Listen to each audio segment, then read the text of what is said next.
Sebenarnya, apa maksudmu? Sekejap mendekat, sekejap menciptakan sekat. Iya atau tidak? Jangan berdiri di antara keduanya. Aku tidak pandai membaca pertanda.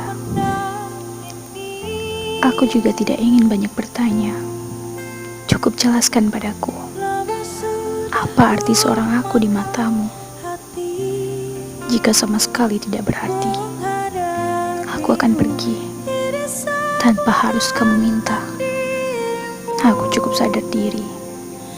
Cinta tidak bisa dijalani sendiri. Di balik punggungmu ada debar yang kutahan.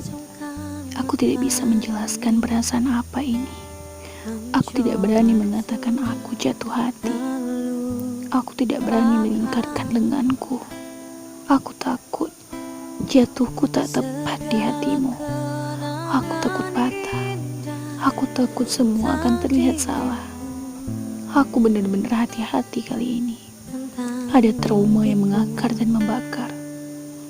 Jika perasaanku tersampaikan, jika hatimu juga berdebar, maukah kamu berjalan lebih dulu dan menemuiku? Sebab aku hanya berani menunggu, meski hatiku telah jatuh padamu.